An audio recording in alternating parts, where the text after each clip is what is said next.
Dengarlah kisah satu riwayat, kisah terjadi di bumi Aceh tercinta. Bersaudara tak henti juga tsunami melanda, sedih dan pilu terasa menusuk jiwa.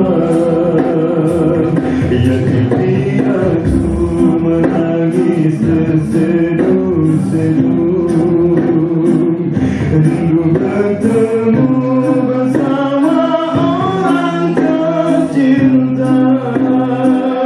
Ayah dan ibu yang hilang, entah di mana jasadnya. Seluruh dunia menangis Aceh sengsara.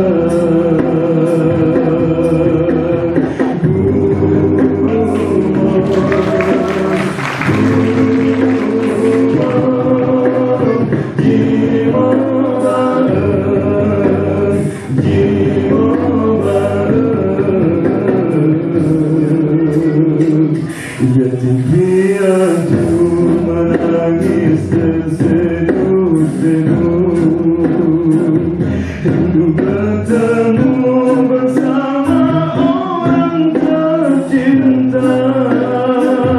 Ayah dan ibu yang hilang, entah di mana jasadnya. Seluruh dunia menangis Aceh sengsara.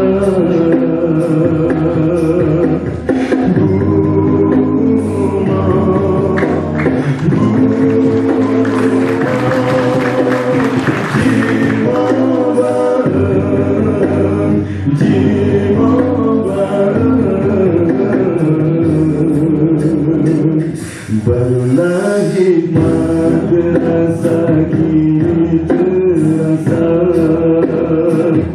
damai menjelma berharap jauh bencana.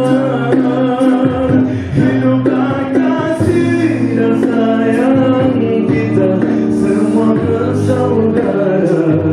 Amin amin Rabbana, amin amin. Amin amin Rabbana, amin amin.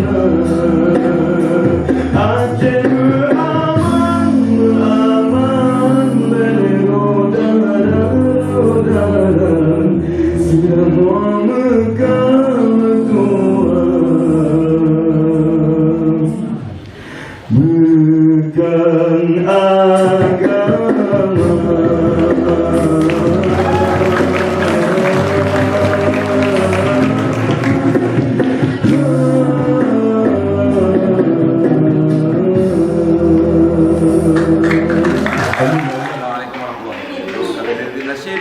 Salsabil. Merasa bangga melihat kreativitas anak-anak Daya Arun khususnya yang telah membuat rangkaian perlombaan dengan bertajuk atau bertema Andalusia, mengenang kembali kejayaan Islam yang ada di Spanyol waktu itu.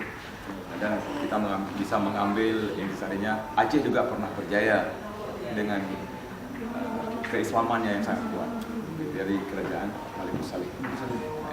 Mudah-mudahan pemuda sekarang bisa mengambil hikmah pelajaran dari cerita masa lalu kejayaan Islam di Spanyol juga di Aceh. Sukses selalu untuk Daya Arun, mudah-mudahan top